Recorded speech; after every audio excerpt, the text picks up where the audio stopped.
like he said before, we're from St. Louis, but we now live in Houston. A little bit about me. My background is in wireless communications. After, about 10 years, I was laid off by a company, and it ended up being a blessing in disguise. We used that severance to move to Houston, and I never really kind of got off the ground with doing anything after that particular company. I did a lot of things, but I never found my niche, so to speak. So we actually ended up moving in 3 days before Hurricane Harvey. Yeah. And that kind of really put a stick in the mud for us. So one thing just led to another, and that's how I ended up in trucking. What about you, Ivan? Yeah, kind of similar path.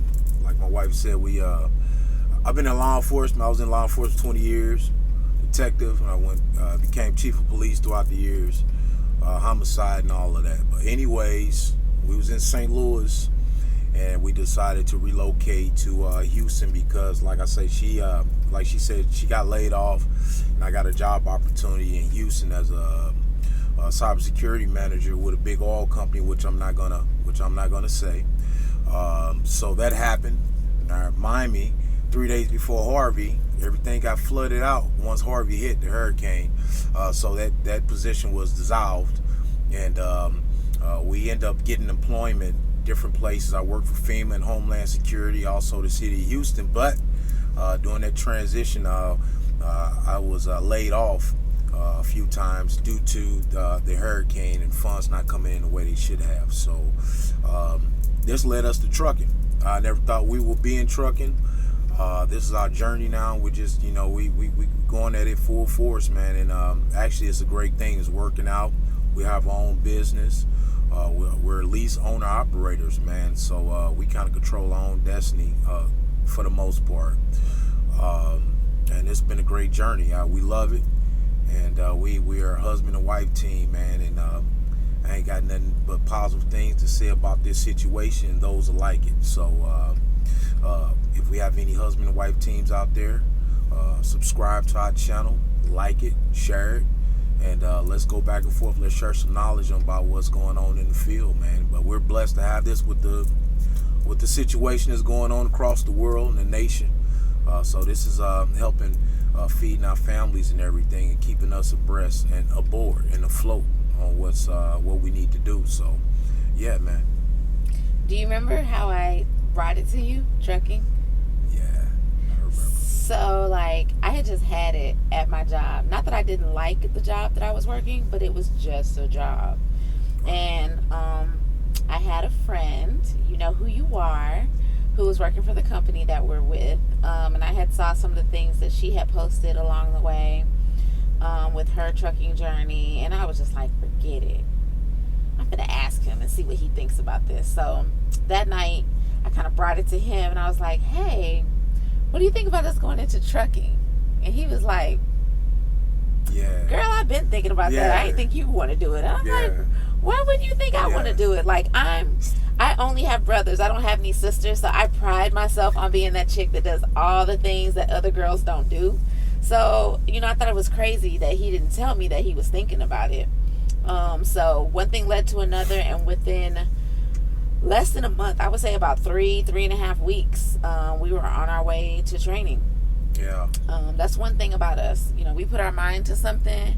We say we're going to do something. Right. We do that. Yeah.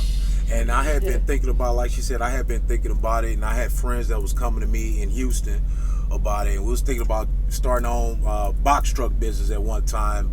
So I started studying for the CDL test in Texas, which is totally different from any other test you take in the country, because they have their own laws test in reference to the CDL test. But anyways, I passed it, and here we are, we're trucking. But I had to go to a different trucking company initially, and then come back to where we're at now, and we're lease owner operators right now. But also, me and my wife was separated 7 months. I don't know how. We were separated from September to, what month is this? It's May now. September, October, November, December, January, February, March, April. So yeah, 7 months. And so people was asking, hey, you guys still together? You still married? We was like, yeah, we ain't went nowhere. We just had to, we had to really sacrifice. Sacrifice a lot. We sacrificed a lot, man. Like our families and kids and everything, man. It was hard, A lot of tears, a lot of people going out of their way to let us know they didn't understand what we were doing. And the thing about it, you have to know that you know what you know for yourself. Most definitely. You have to believe in yourself, because everybody's not going to see your vision. Everybody's not going to have a positive comment, a well wish. Sometimes you're going to be out here by yourself, and you have to know that you're on the right path. You have to never give up. You have to believe in yourself. You have to know that even though there might be tears along the way, it's just part of the journey, and you use that to propel you forward. Yeah. So here we are. We hope you guys enjoy being along with us for the ride on our journey. Big trucking, y'all. Big trucking. Yeah. Black love. Yeah. Married couples rock. Yep. All of that. We love everybody. Those who are positive and good people, man. Good energy. That's all we accept, in good energy. Good vibes, man. That's all it's about, man. Come take this trip with us, this ride with us, coast to coast, city to city, baby. Let's do it. We be trucking. We out. Peace.